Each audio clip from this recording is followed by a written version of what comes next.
Vamos a comenzar con este curso de cómo entender los evangelios. Vamos a iniciar con una plática muy específica de cómo interpretar la Biblia en general, que me va a servir tanto para los evangelios como para cualquier trozo de la Sagrada Escritura. Cuando estaba preparando esta plática, le pregunté a algún chavo que, pues, qué le pasaba a él en el encuentro con Cristo en el momento de la reflexión evangélica, que qué problema experimentaba. Y me respondió esto: personalmente creo que lo más difícil en la lectura y reflexión evangélica que hacemos cada semana es que a veces uno tiene que estrujar artificialmente el texto para decir algo interesante, como si se tratara de siempre encontrar algo notable que decir. Pero creo que la Biblia no es eso. A veces requiere ser leída en silencio. Torturar su texto para generar una conversación puede dañar la finalidad de su exégesis, de su interpretación, que es acercarnos a Dios. Y es cierto, ¿no? A veces estamos en el encuentro y queremos como que forzar, destrozar, sacar a toda costa pues alguna reflexión interesante como para, no tanto así, ¿verdad? Pero para que los demás digan, ¡wow! Mira. Bueno, obviamente no es lo ideal, ni siquiera para que se diga algo, ¿no? A veces se lee el Evangelio y todos en silencio.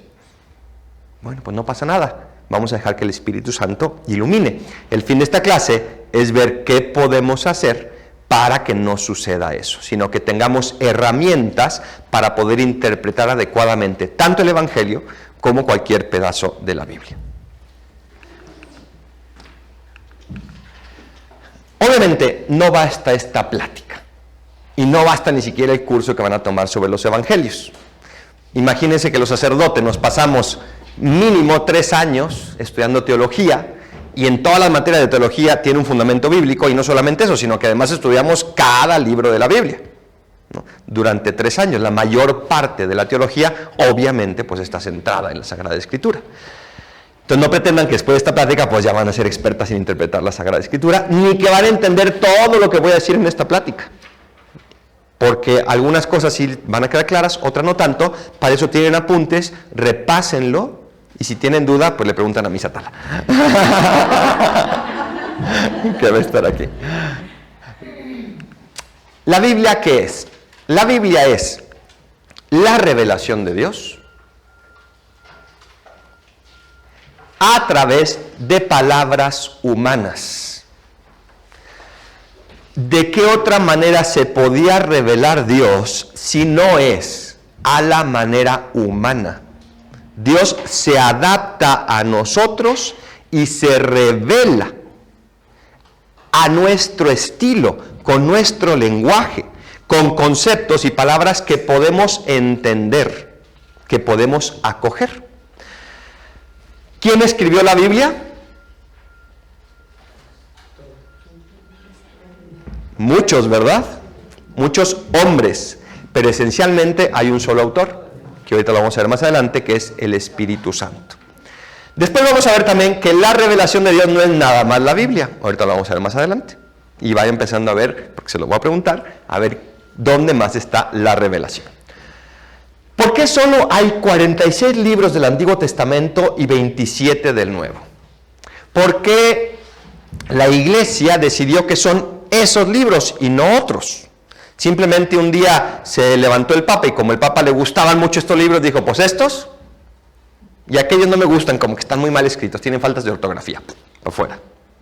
Claro que no. ¿Qué hizo la Iglesia? La Iglesia aplicó 3 criterios para discernir cuáles libros son revelados por Dios para todos y cuáles no. Porque hay escritos de los primeros cristianos que son preciosos, una chulada.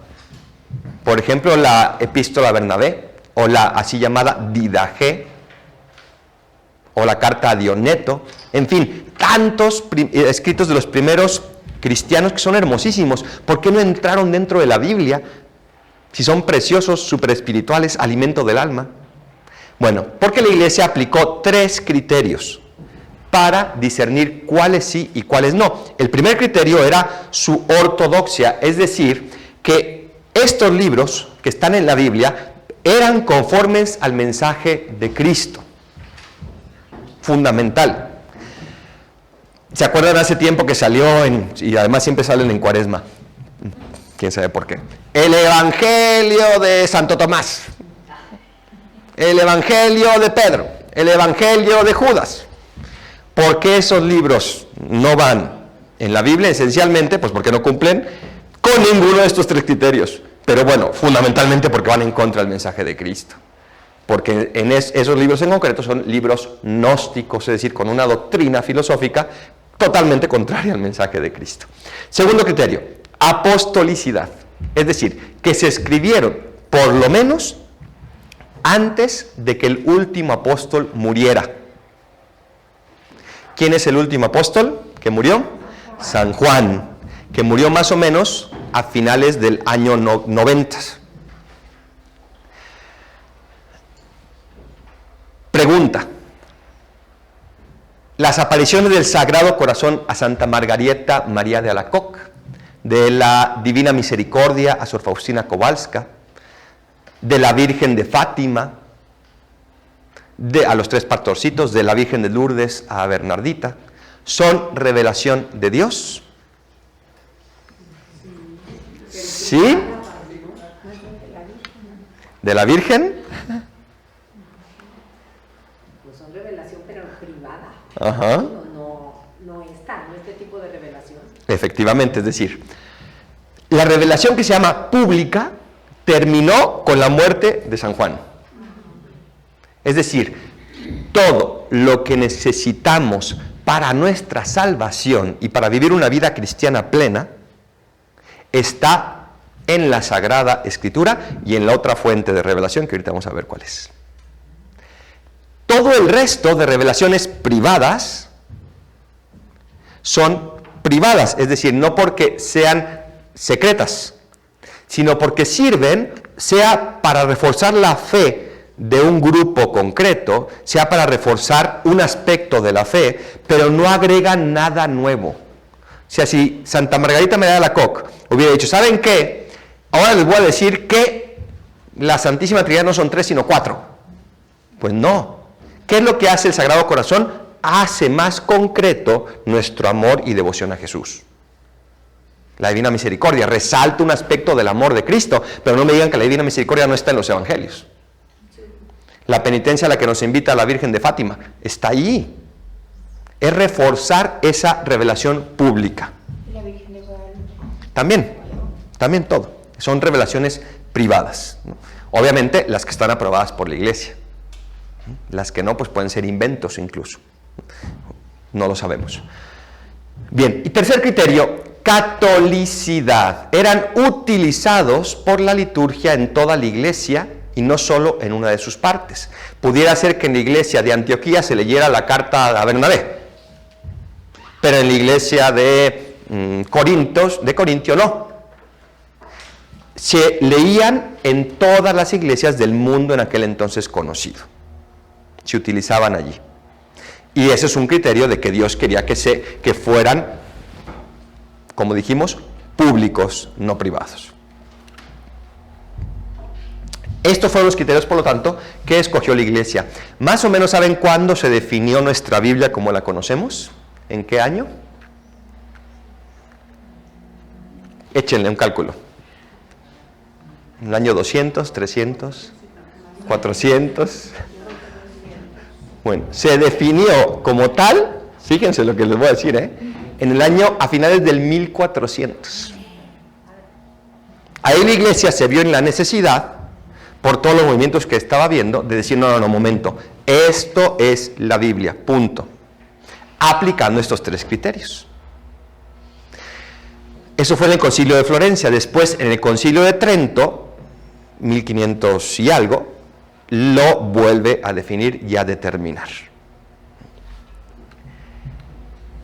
Ayer me preguntaban, ¿la Biblia de los hermanos evangélicos es igual que la de los católicos? No. Tiene, en primer lugar, traducciones distintas, pero en segundo lugar, hay libros que no están incluidos en su Biblia. Porque ellos aplican el criterio de que solamente ponen los libros que fueron escritos en hebreo o arameo. Y los libros que están escritos en griego, pues no los incluyeron. ¿no? Como originales. Bien, pero repito, pues hay muchos aspectos que hay que ir conociendo poquito a poquito. Los evangelios. ¿Qué son los evangelios? Dice Santa Teresita de Lisieux, es sobre todo el evangelio lo que me ocupa durante mis oraciones. En él encuentro todo lo que es necesario a mi pobre alma. En él descubro siempre nuevas luces, sentidos escondidos y misteriosos. Los evangelios son el corazón de las Escrituras. Todo el Antiguo Testamento va dirigido hacia la revelación plena en los evangelios y todo el resto del Nuevo Testamento también, porque el corazón, el núcleo de la Sagrada Escritura son los evangelios. Es la plenitud de la revelación. Podemos encontrar más plenitud que el mismo Dios, que no solamente transmite a través de seres humanos sus palabras, sino que se encarna y se hace un ser humano y con su palabra nos transmite eso. No, es la plenitud, no va a haber más. Eso es lo máximo de toda la Sagrada Escritura. Ahí está ese núcleo, es el corazón de las Escrituras. ¿Cómo se formaron? ¿Cómo se escribieron los evangelios? Imagino que ustedes han visto alguna vez esos cuadros tan hermosos del evangelista que está escribiendo con una pluma así de ganso gigante y un angelito aquí dictándole, ¿no? Y entonces le está dictando y lo está transcribiendo. Y uno se imagina pues que así se escribieron. Viene la inspiración del Espíritu Santo que te comienza a dictar y tú, entonces en una noche ya termina, aquí está. Revelación de Dios. Qué fácil, pero no fue así. Tuvieron un proceso, obviamente, ¿de dónde parten los evangelios? De la vida y enseñanza de Jesús.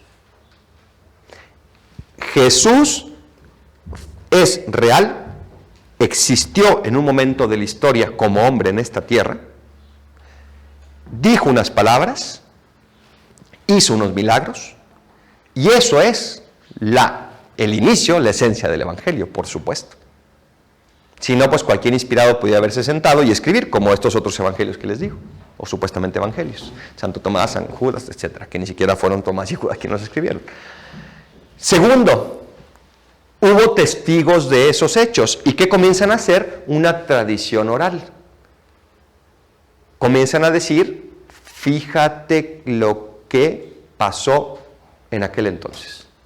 Yo fui testigo de que este hombre llamado Jesús se encogió, comenzó a escribir y dijo, quien esté libre de pecado que tire la primera piedra. Yo fui testigo de una vez que le dijo a un paralítico, levántate y anda. Oye, fíjate lo que escuché, qué hermosa parábola, salió el sembrador a sembrar. Y así comenzaron a transmitir el evangelio. Quien diga que las mujeres no tuvieron un protagonismo en aquel entonces, se equivocan. Imagínense cómo hubiera quedado el evangelio si hubieran sido los hombres los que las transmitieran nada más. Tres paginitas, ¿no? Jesús nació, vivió sus milagros, dijo cosas bonitas, se murió y resucitó. ¿Puede haber algo más? Pues no.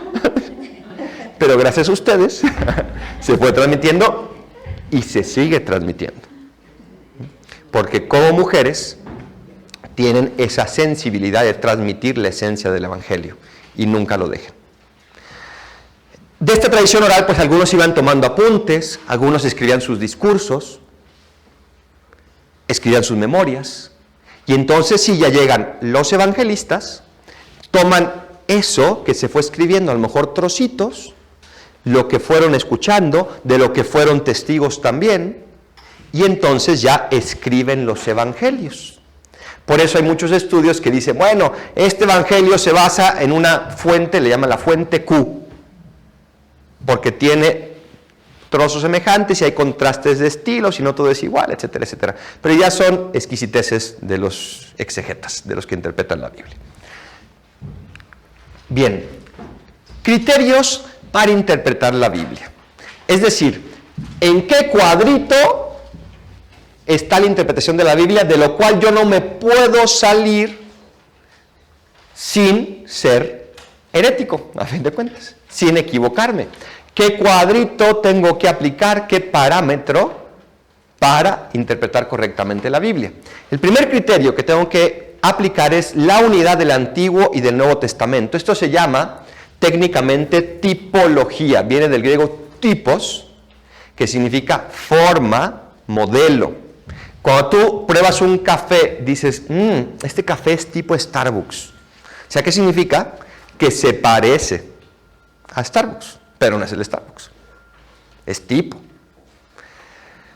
Esta persona es tipo el carácter de la otra. Pues sí es tipo, pero no es completamente. ¿Qué es la tipología? Reconoce en las obras de Dios de la antigua alianza prefiguraciones de lo que Dios hizo en la nueva alianza. O sea, todo lo que pasó antes de Cristo muchas cosas fueron prefiguraciones. El rey David, que viene a dar estabilidad al reino, seguridad, una jerarquía, unas normas, un culto, es tipo Jesucristo. Es un modelo de Cristo, pero todavía no es Cristo. Moisés lo mismo, que saca al pueblo de la tierra de Egipto y lo lleva a la tierra prometida, es figura de Cristo, pero todavía no es Cristo. Y ahorita vamos a ver más cuando hablemos de cómo interpretarla. Segundo criterio, géneros literarios, importantísimos. ¿Por qué? Son las maneras de sentir, hablar y de narrar en aquel tiempo.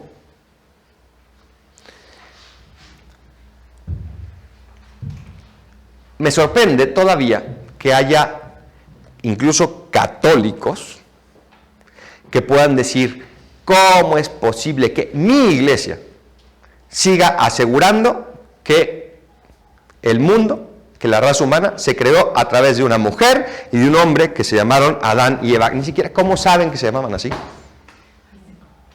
Y todavía hay gente que lo cree. Oye, perdón, la iglesia no dice eso. Hace mucho tiempo que la iglesia no dice eso. ¿Por qué? Porque estudió los géneros literarios y se dio cuenta que los primeros capítulos del Génesis no son libros históricos, no son una crónica periodística, donde sí, es que claro, Dios iba caminando por el jardín y de repente dijo, órale, ¿y dónde están Adán y Eva? Se me escondieron, ¿qué pasa?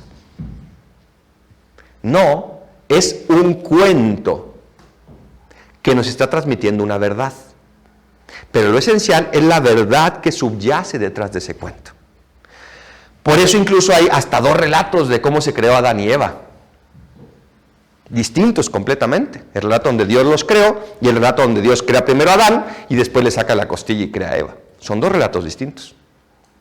Entonces lo que importa no es cómo pasó lo que pasó allí, sino las verdades que te está transmitiendo ese autor.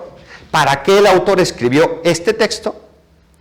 Las verdades que me está transmitiendo ese autor, que esas sí las tengo que creer. Entonces, ¿qué me transmiten los primeros capítulos del Génesis? Que el mundo se creó de la nada, que venimos de Dios, que nos creó libres y en armonía con la creación, con nosotros mismos, con los demás y con Dios, pero que no fuimos fieles a lo que Dios nos pidió y cometimos un pecado de soberbia, que fue desobedecerlo. Y entonces se desequilibró todo. Pero es un género literario. Así como, no sé si ustedes sepan, pero el libro de Job, pues no es una crónica de una historia que pasó. Sí, porque de repente pues apareció el diablo frente a Dios y le dijo, hombre, ¿qué tal si jugamos a que yo tiento a Job y a ver qué pasa? Y el Dios le dice, ay, me parece buena idea. Sí, porque estoy medio aburrido, ándale. Pues no. El libro de Job, ¿qué transmite? Unas verdades que el hombre tiene que poner a Dios por encima de cualquier cosa. Y que el centro es Dios. Y que a veces podemos tener y después no tener, pero el centro tiene que seguir siendo Dios. Pero el resto, pues cuento. Es un género literario. La historia de Abraham no es un cuento, por ejemplo, es la historia de Abraham. Ya es un libro histórico, o sea, un capítulo histórico. De tal manera que hay libros que son de un género literario y hay libros que tienen muchos géneros literarios, como el Génesis. Cuando nos habla de Adán y Eva, pues es un cuento. Cuando nos habla de Abraham, es ya una historia. El Evangelio, pues tiene parábolas, son cuentos, y tiene momentos de descripción histórica, etcétera, etcétera, ¿no? Hay muchos géneros literarios, después investiguen. Tercero, leerla en el mismo espíritu en que fue escrita. ¿Me pueden traer un vasito de agua, Adriana, por favor? Gracias. ¿Qué significa esto? Obviamente, como dijimos, ¿quién es el autor principal de la Biblia? El Espíritu Santo. Si yo la leo fuera del Espíritu Santo, me estoy equivocando. Primero, al tener la Biblia un solo autor principal, Toda la Biblia tiene una unidad. ¿Qué es el fundamentalismo? Cuando hablamos, este es un fundamentalista. Yo me agarro a un pedazo, me aferro a eso como si fuera la verdad absoluta e ignoro el resto de las cosas. Eso pasa en la Biblia y pasa en la vida diaria. Es que tú eres una enojona. ¿Por qué? Pues porque ayer te enojaste. Fundamentalismo, ¿no? Y te estás perdiendo de todo el resto. Es que ¿cómo es posible que Dios le hubiera pedido a Abraham sacrificar a su hijo? No lo entiendo. Y me agarro a eso aisladamente, sin tomar en cuenta todo el contexto y toda la unidad de la Biblia, y cómo Dios no me puede pedir que sacrifique a mi hijo. Me lo pide para lograr algo. No es ni siquiera que Dios conozca el amor de Abraham, ya lo conocía, gracias, sino que Abraham conociera el amor que le tenía a Dios y estuviera plenamente seguro de él. Segundo, tiene que estar, y aquí está la segunda fuente de la revelación, tiene que estar en sintonía con la tradición. Tradición viene de tradere, de entregar. Es lo que generación tras generación hemos ido transmitiendo como pueblo, como Iglesia Católica. De tal manera que nuestra revelación tiene dos brazos distintos, pero unidos, parte del mismo cuerpo. Dos brazos que llegan a entrelazarse en esto que se llama revelación. Por un lado, la Sagrada Escritura, la palabra escrita; por otro lado, la tradición, la palabra oral transmitida. Dice Juan en el Evangelio, si yo hubiera escrito todo lo que hizo Jesús, no cabrían en todos los libros del mundo. Y San Pablo le dice, si no me equivoco, a Timoteo, tú guarda las cosas que te he transmitido, guárdalas, aplícalas. Cuando un papa va a definir un dogma, por ejemplo, tiene que estudiar las dos fuentes de la revelación, la Biblia y la tradición oral. Tiene que verificar si en el sentir del pueblo de Dios siempre ha habido esa creencia de que, por ejemplo, la Virgen fue asunta a los cielos. Entonces, ¿qué hace el Papa? Estudia la Biblia y ve que no haya nada que se contradiga con esto, y estudia la tradición a través de los escritos de los primeros cristianos para ver si hay algo que sustente esta creencia que se ve en el pueblo de Dios, y no hay nada que la contradiga. Y entonces sí lo puede definir.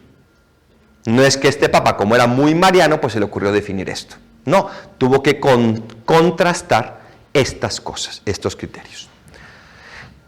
Esto es muy importante porque a veces los hermanos protestantes nos dicen, ¿dónde está eso en la Biblia?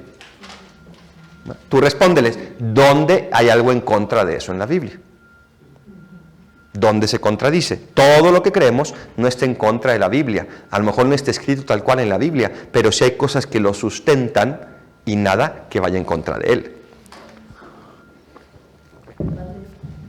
Perdón, entonces, ¿y el magisterio de la Iglesia? El magisterio es el que toma esta revelación y es el intérprete autorizado de esta revelación. Por eso es magisterio, nos enseña lo que de verdad está diciendo, cómo interpretarlo. Después, la analogía de la fe. Como es el mismo Espíritu quien lo escribe, hay una analogía, hay una cohesión, una coherencia entre las verdades de la fe. No puede haber una verdad que contradiga la otra, porque Dios es uno, no se contradice, no es primero sí y luego no, sino que es un gran sí.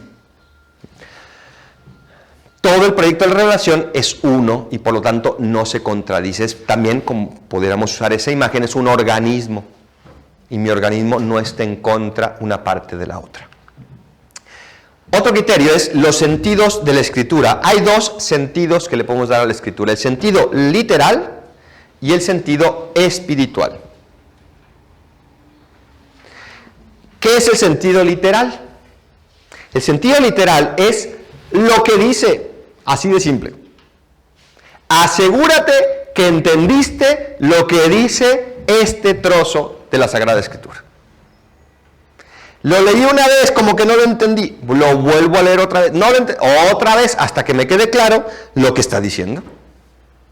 El otro día, en una boda, agarraron la primera carta del apóstol a los Corintios, al San Pablo a los Corintios, capítulo 13, y comienzan a leer: el amor es fiel, el amor, etcétera, del amor a la verdad, y en un momento dado, y el amor es egoísta. Órale, ¿cuándo dijo San Pablo eso? Obviamente, pues la que estaba leyendo se saltó el no es egoísta. El amor es egoísta. Pues no lo leyó bien. ¿Cuántas veces nos puede pasar eso?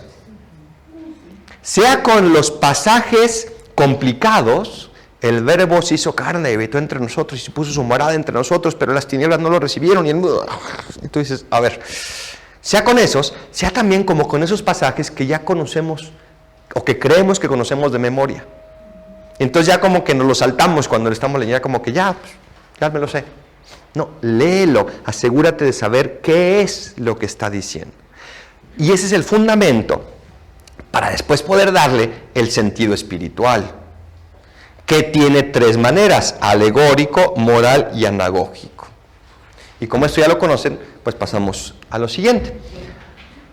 No se crean. Primero, el sentido alegórico. Todos estos sentidos van a ser la manera de interpretar espiritualmente la Biblia. Estos sentidos son espirituales. Espiritualmente. El sentido alegórico es interpretar alegóricamente los acontecimientos del Antiguo Testamento a la luz del Nuevo.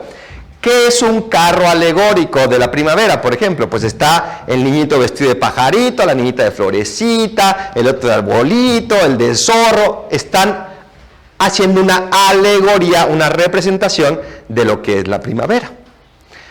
El Antiguo Testamento se puede interpretar espiritualmente como una alegoría de lo que es el Nuevo Testamento. Como por ejemplo, cuando el sacrificio de Isaac, volvemos a lo mismo. Isaac carga la leña para su holocausto. Esa es una alegoría de Jesús que carga su cruz para su propio sacrificio. Como el padre Abraham lleva a su hijo y como el Padre Dios le pide a su hijo. Pero el otro es una alegoría, no terminó en el sacrificio y sin embargo Jesús sí, llegó a la plenitud.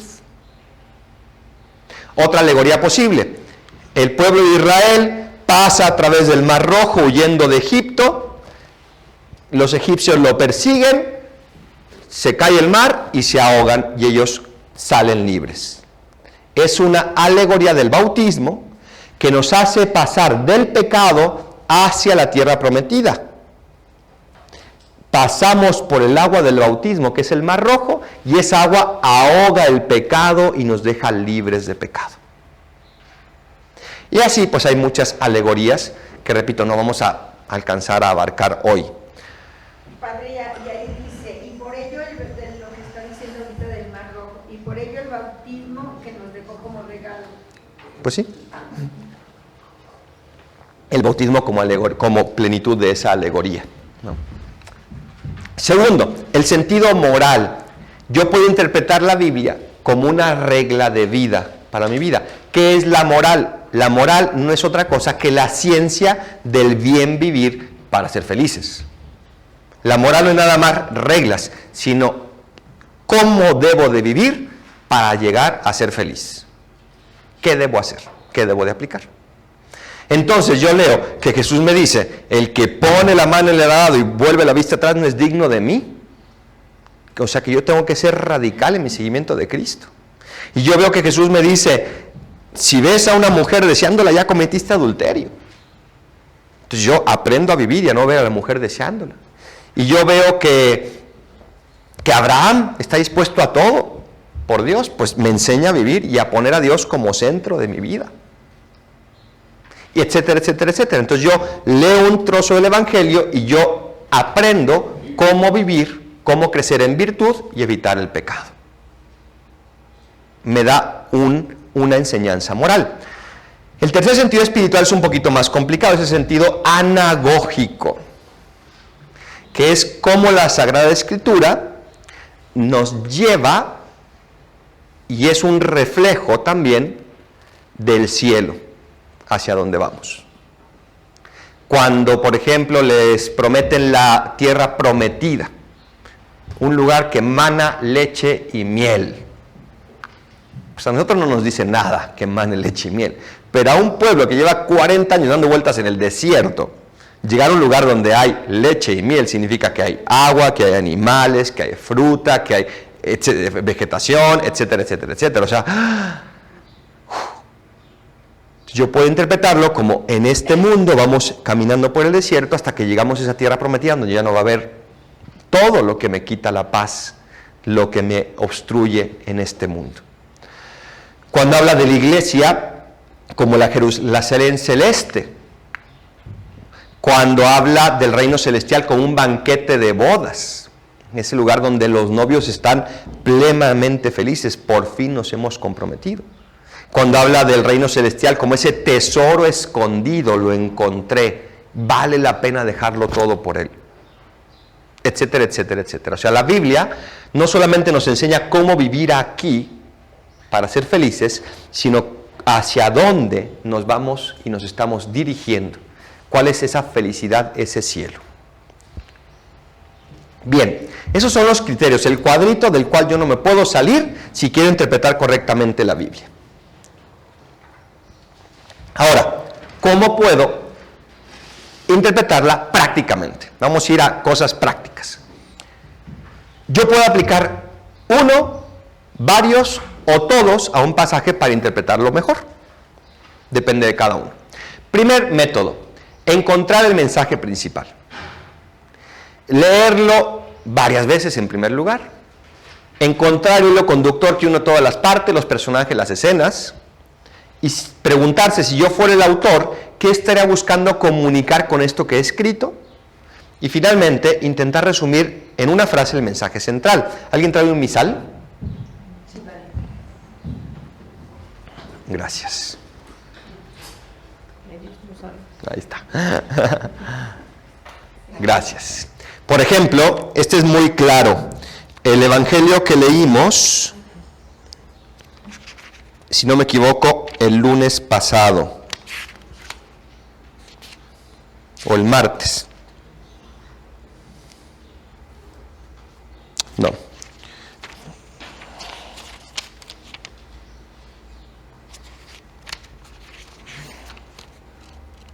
Sí, fue el lunes. Dice, Jesús estaba en medio de la multitud y un hombre llega y le dice, maestro, dile a mi hermano que me dé la parte de la herencia que me corresponde. Eso pasaba antes, ya no pasa ahora que se peleen por las herencias. Ya no se preocupen. Jesús le dice, ¿y yo quién soy? O sea, ¿que yo soy juez de herencias o qué? Ve pues con el juez. Después dice, dirigiéndose a la multitud, eviten toda clase de avaricia, porque la vida del hombre no depende de la abundancia de los bienes que posea. Y continúa con una parábola. Este hombre que de repente tiene mucha riqueza, dice, hombre, pues la voy a almacenar y me voy a decir, oh, tranquilo, ya puedes vivir toda la vida en paz. O insensato, ¿no sabes que el día de mañana se te va a pedir tu alma? ¿Y de qué te sirve acumular tantos bienes? ¿Cuál creen que sea el mensaje principal de este trozo evangélico? Insensato. Que no nos apeguemos a lo material. Que es mejor acumular riquezas En el cielo. Que seamos generosos, etcétera, etcétera.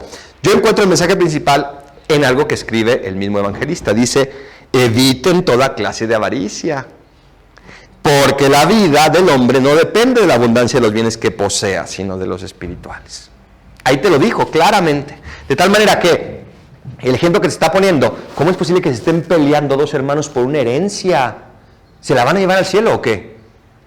Evítenla, eviten eso. Más importante es la paz entre la familia que la avaricia. Más importante es los bienes espirituales que están acumulando bienes aquí en la tierra. Después continúa, ¿no? Pero el mensaje central es eviten la avaricia y céntrense en los bienes del cielo. ¿Dice qué texto es? ¿Qué pasaje? Lucas 12, 13 a 21. 12, 13 a 21. Entonces yo puedo encontrar en cada evangelio, en cada trozo de la Biblia, pues un mensaje principal. Más o menos cuando nos lo dan en la liturgia, son unidades de los cuales puedo encontrar pues ese mensaje principal. Por algo lo pusieron en la liturgia de ese día. Segundo método. Atención a las palabras que se repitan. Si hay una palabra que se repite constantemente, seguramente el escritor me está queriendo transmitir algo. Por ejemplo, el encuentro de Jesús con la samaritana en el Evangelio de San Juan. ¿Qué palabras se repiten constantemente? Sed y agua. Llega Jesús y tiene sed y le pide de beber a la samaritana. Y la samaritana saca agua, suponemos que se la dio. Pero después comienza ese diálogo. Es que yo tengo un agua que te va a evitar la sed para siempre. Y la mujer que le dice, es que yo tengo esa sed, o sea, dame siempre de esa agua. Etcétera, etcétera. ¿Qué me está transmitiendo? Pues que Jesús, a fin de cuentas, pues es agua viva. Y que esa sed de felicidad que yo experimento, pues se va a saciar solamente con Jesús. Entonces yo me fijo en esas palabras. Si lo está repitiendo, será por algo. ¿Tú alguna vez has repetido algo a tu marido así? Nunca, ¿verdad? Porque no quieres transmitir eso, ¿no? Cuando yo elijo repetir algo, le estoy diciendo es que date cuenta que es importante. Por favor. Lo mismo el evangelista, date cuenta que es importante, que Jesús es agua viva y que tú tienes sed de Él. Tercero, fijarse en los personajes, qué hacen, qué dicen, qué es lo que nos quiere decir el escritor a través de ellos. ¿Qué es lo que me quiere decir el evangelista con la actitud, con los hechos, con las palabras de Pilatos en la pasión? ¿Qué me quiere decir?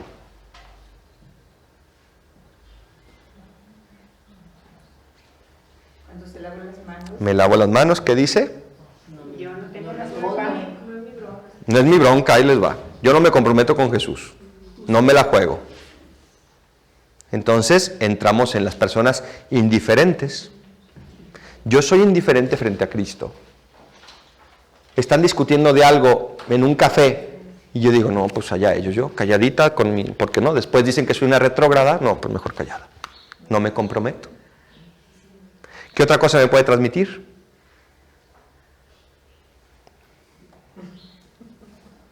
Pues de hecho les está que ellos sean los que resuelvan, él no. Miedo, decían por acá, ¿no? ¿Miedo a qué? A perder mi comodidad. ¿Qué tal si yo, siendo fiel a Cristo, pierdo el trabajo que tengo? ¿Qué tal si yo, siendo fiel a Cristo, mis amigos me dejan de hablar?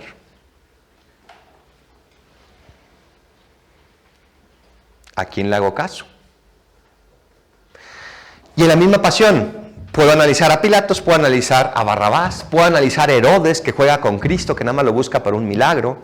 Puedo analizar a los sacerdotes que están obcecados, atacando a Jesús. Y puedo analizar a muchos otros personajes de la pasión. Y así en cada evangelio. Cuando yo quiero transmitir, por ejemplo, que en una fiesta me la pasé muy mal,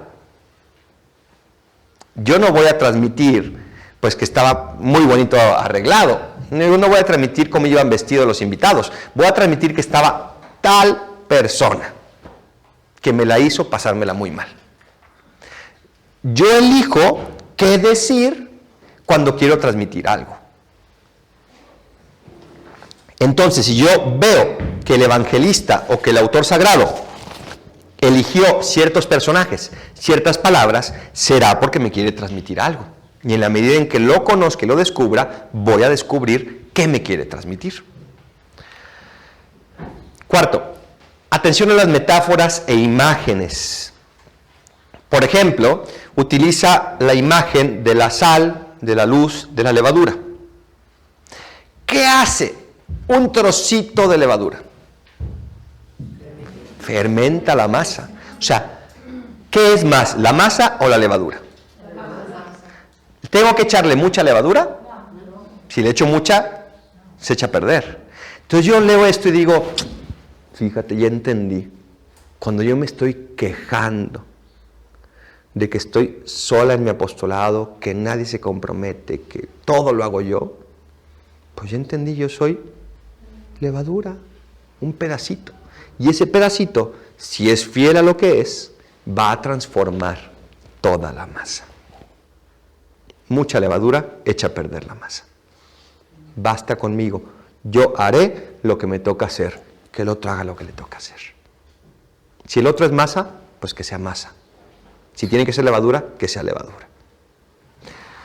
La luz, dice ese evangelio, ¿quién enciende una lámpara y la esconde debajo del celemín? ¿Quién la mete debajo de la cama? Y yo puedo reflexionar, oye, en un estadio oscuro, si alguien enciende una vela, la pueden ver desde cualquier punto del estadio. Porque la luz es fuerte en la oscuridad. Yo estoy llamado a ser luz, a ser testimonio, a ser coherente.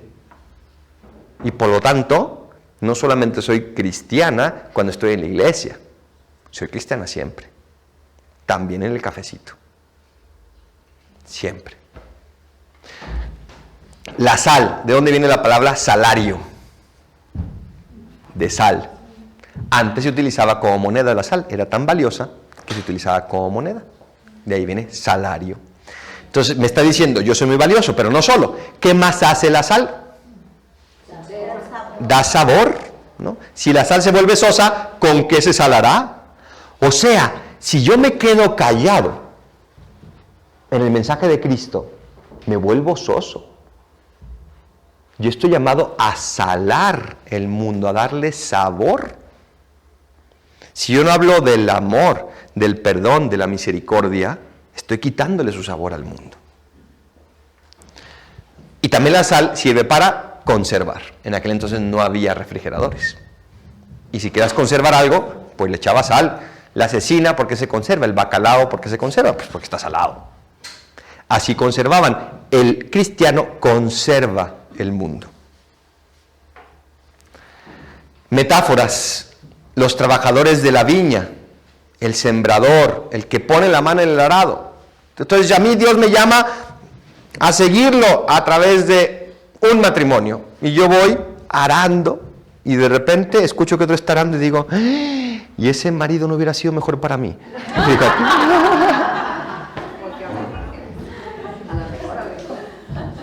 Jesús me llama a seguir arando con los bueyes que me regaló. Ni modo. Ya no ver para un lado o para otro.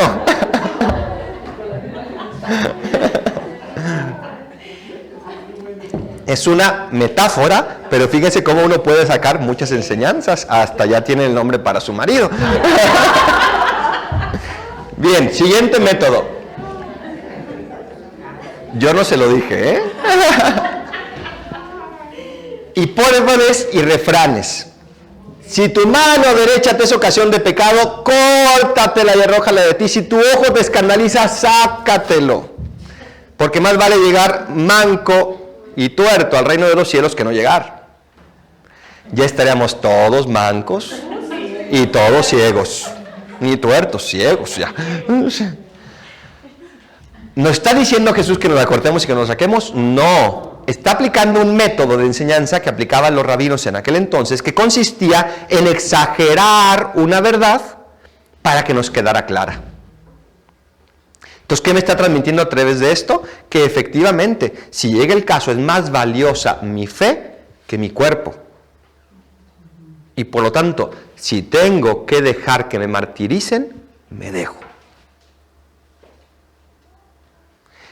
También me está transmitiendo que lo que hago con mi cuerpo no es indiferente para mi alma, porque somos cuerpo, no tenemos un cuerpo.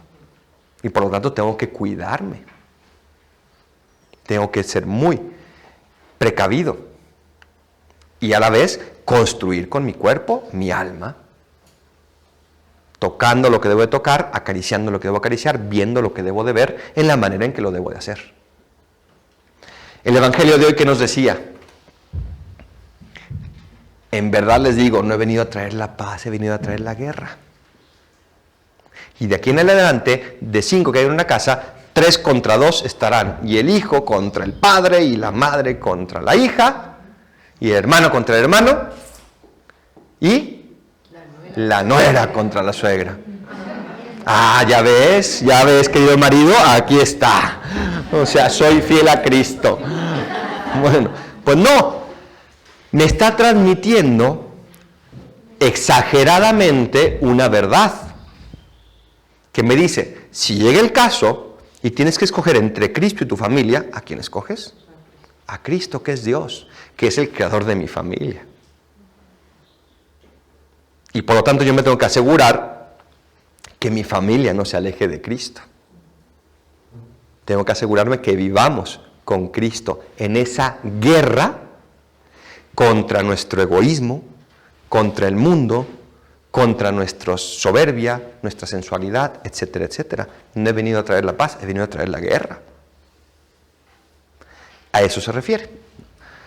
O refranes, hay otros pasajes que tienen refranes, ¿no? Como este: ningún profeta es bien recibido en su patria, como cuando dice, ahora me dirán, llega a Nazaret, y dice Jesús a la gente, ahora me dirán, médico, cúrate a ti mismo. Es un refrán.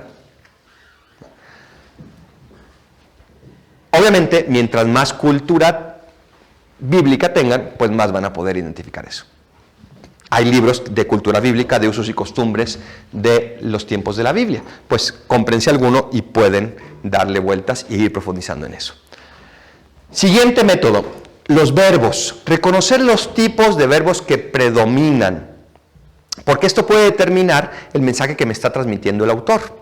Por ejemplo, está utilizando este verbo, tú, deja todo y sígueme. Tú, ven y sígueme. ¿Le está invitando? Es un verbo imperativo. Ven. O sea, no queda lugar a dudas. Ven. ¿No quieres, como el joven rico? Es problema tuyo, pero yo te mandé eso. Otros verbos puede ser que estén invitando, ¿no?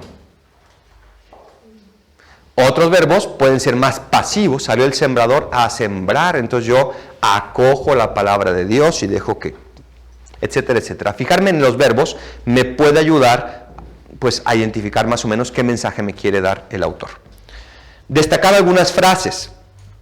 Hay frases que resumen todo el contenido previo. Por ejemplo, esta frase, hombres de poca fe, se repite en varios pasajes, como está aquí, Mateo 6:30, 8:26, 16:8, Lucas 12:28. Es decir, me está transmitiendo todo lo que me está transmitiendo para decirme, hombre de poca fe, confía. Me está contando que iban en el barco y que Jesús estaba a gusto, durmiendo, echándose una siesta, y el barco a punto de hundirse en esas tempestades del mar de Galilea. Los apóstoles así iban a despertarlo, maestro, que perecemos. Y Jesús se levanta y le dice, hombres de poca fe, ¿por qué dudan? Pues yo voy con ustedes, que no tienen fe. Cuando Pedro va caminando también sobre el agua y comienza a hundirse, y dice, hombre de poca fe, ¿por qué dudaste? Me está transmitiendo ese mensaje. Entonces, fijarme en esas frases que se repiten en varios pasajes, porque puede ser una clave de por qué el evangelista escogió este pasaje. Después, fijarme en palabras clave, palabras que me avisan que hay algo importante. Por ejemplo, cuando inicia, yo les digo, Elías ha venido ya han hecho con él cuanto han querido. ¿Después de qué viene este pasaje? Después de que le dicen, oye, ¿eres tú Elías o el Mesías? Porque se dice que antes del Mesías tenía que venir Elías. Entonces, ¿qué le dice Jesús? Yo les digo, Elías ya vino. ¿Quién era Elías? Pero ¿quién fue Elías para San Juan Bautista? Para Jesús fue San Juan Bautista. Hicieron con él lo que quisieron, le cortaron la cabeza. No le hicieron caso. Pero yo les digo a ustedes que me escuchan, amen a sus enemigos, hagan el bien a los que los odian, bendigan a los que los maldigan y rueguen por los que los difamen. ¿Después de qué texto viene eso? ¿Se acuerdan? Cuando le pregunta cuál es el mandamiento principal. No me acuerdo si exactamente, pero antes de eso a lo mejor. Pero aquí les está diciendo, a ustedes se les dijo, ojo por ojo, diente por diente. Pero yo les digo, vayan más allá. Eso fue una primera fase, que bueno, ya por lo menos justicia, ¿no? Pero ahora nos pide un poquito más, pero yo les digo. Entonces cuando vean, pero yo les digo, ojo, va a decir algo importante. Pero yo les digo, todo el que se declara ante mí, ante los hombres, también el Hijo del Hombre se declarará. Cuando dice, en verdad les digo. O sea, ya está ya diciéndonos, por favor, pónganme atención, como cuando agarran la copa y dice, silencio, que les voy a decir algo importante. En verdad les digo, antes de que Abraham existiera, yo soy. ¿Dónde más está estas dos palabras, yo soy?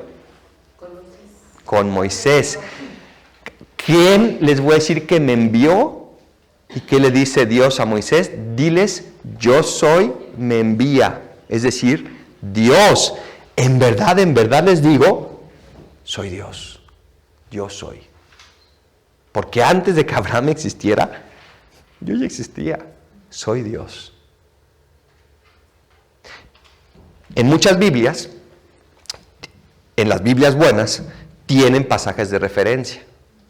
Entonces, si tú lees Juan 8:58 en una Biblia buena, seguramente va a tener el pasaje de referencia de Éxodo, capítulo no sé qué, versículo quién sabe qué. ¿Qué es ese? 10:14. 3:14. El pi.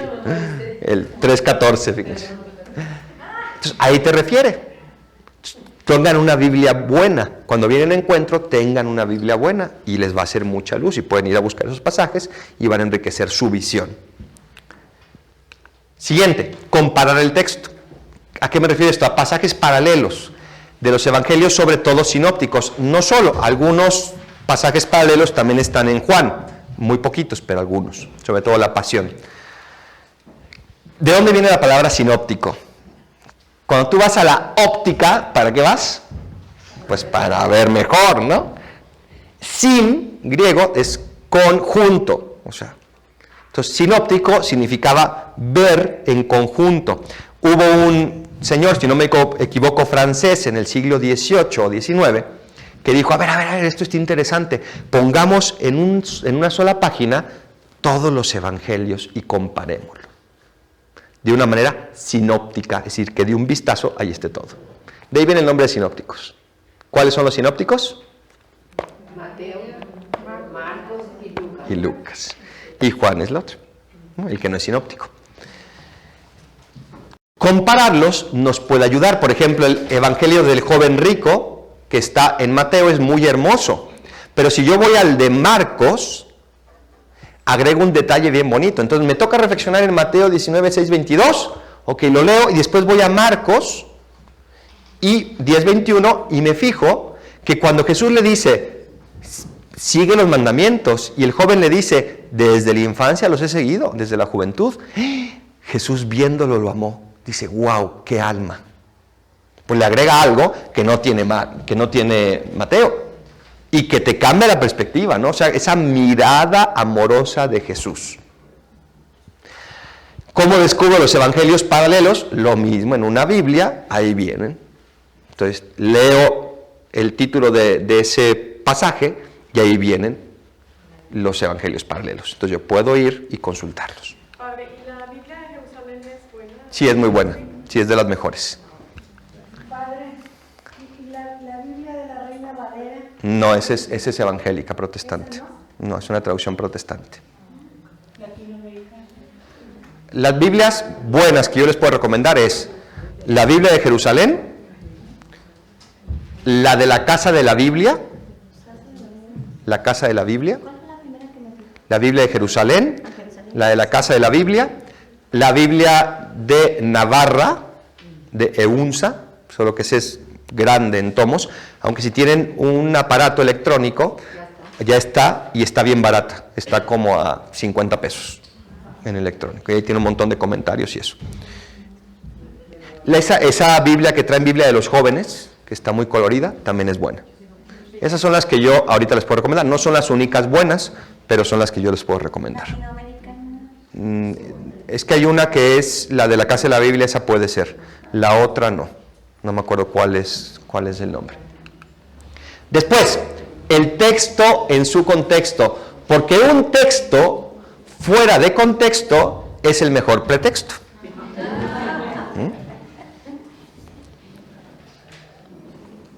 Claro, tu marido se levanta una noche que está enojado y agarra la Biblia y abre Efesios 5 y comienza a leer: mujeres, sométanse a sus esposos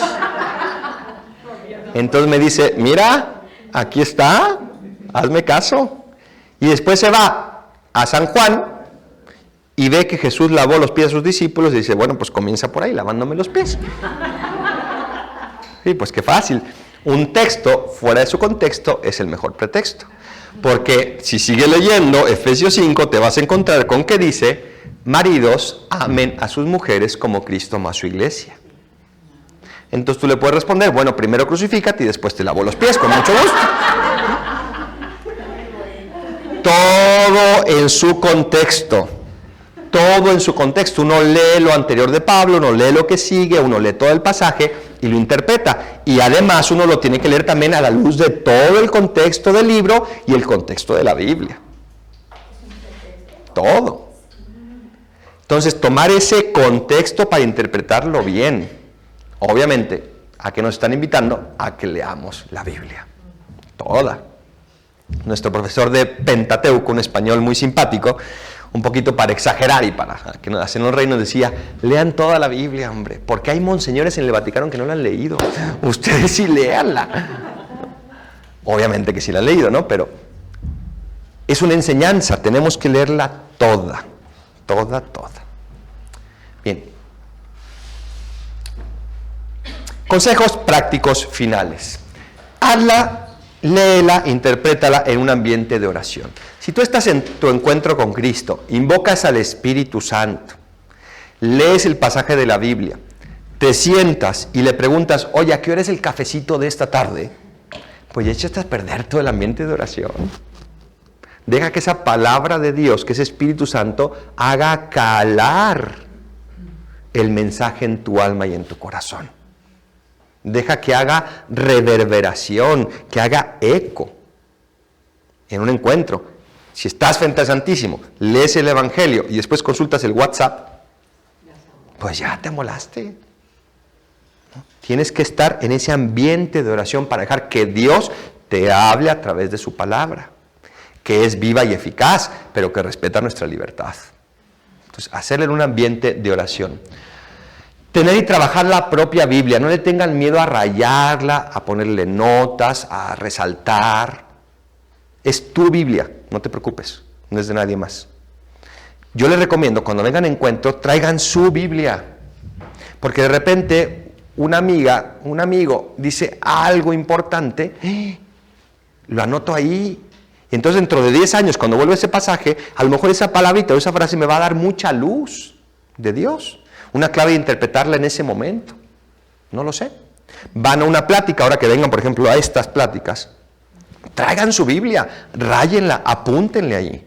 Yo por lo menos era lo que hacía en mis clases de teología. Y claro, todavía mi Biblia pues es una riqueza. No por lo que yo sé, sino por lo que otros sabían y yo lo fui apuntando. Leer los comentarios de la Biblia, de las Biblias buenas, como la que le digo. Tiene muy buenos comentarios. Y en ese sentido, pues se pueden alimentar de eso. Leer bien el texto, ya lo dijimos, es decir, profundizar en él, asegurarme que dice lo que dice. Bien, me voy a saltar esto, en otra ocasión lo podemos ver, lo de la lección divina, que lo tienen también en sus apuntes. Conclusión, compromiso. En primer lugar, lee la Biblia y medítala. Si te ayuda, inscríbete a algún servicio de esos que mandan el Evangelio diario, con una reflexión ya hecha. En el regnumchristi.org hay uno, en CatholicNet hay otro, en fin, hay muchas páginas muy buenas. Estas dos se las recomiendo. Segundo, lecturas complementarias que pueden ayudarme. Está el Evangelio Meditado de Alfonso Milagro, que toma los evangelios diarios y te hace una meditación. Es un libro grande, pero muy bueno. Este libro es más pequeñito, Cómo interpretar y cómo comunicar la palabra de Dios, de Víctor Manuel Fernández, de ediciones San Pablo o Paulina, no me acuerdo. El Evangelio explicado de Eliezer Salesman, también muy bueno. No son los únicos, hay muchos. Si te vas a una librería católica, pues pregunta dónde hay libros que me expliquen mejor el Evangelio y alguno que te pueda ayudar. Un consejo práctico que puede ayudar es leer el Evangelio del siguiente encuentro al final de este encuentro. De tal manera que ya sepamos qué va a decir y que podamos ir dejando que cale en el alma. Los círculos que van a tener ya sobre los distintos evangelistas. Y por último, puede servir irnos rotando y que un miembro del equipo prepare de una manera más profunda y especial el evangelio del siguiente, de tal manera que a todos nos pueda enriquecer. Bien, lo fundamental es abrir nuestro corazón, nuestra alma al Espíritu Santo y que Él, que es el maestro interior, pueda hablar a nuestra alma y pueda enriquecer nuestro corazón. Dejen que Él hable y dejen que Él les guíe. Bien, damos gracias. En el nombre del Padre, y del Hijo, y del Espíritu Santo. Amén. Te damos gracias, Señor, por todos tus beneficios, a ti que vives y reinas por los siglos de los siglos. Amén. Señor, ayúdanos a alimentarnos siempre de tu palabra, que es viva y eficaz para nuestras vidas, y que penetre en nuestra alma como esa espada de doble filo, que separa todo, para llegar a la esencia de la vida, que es amarte a ti por encima de todo y a los demás como a nosotros mismos. Cristo, Rey nuestro, Virgen prudentísima, María, Madre de la Iglesia. En nombre del Padre, y del Hijo, y del Espíritu Santo. Amén. Pues muchas gracias.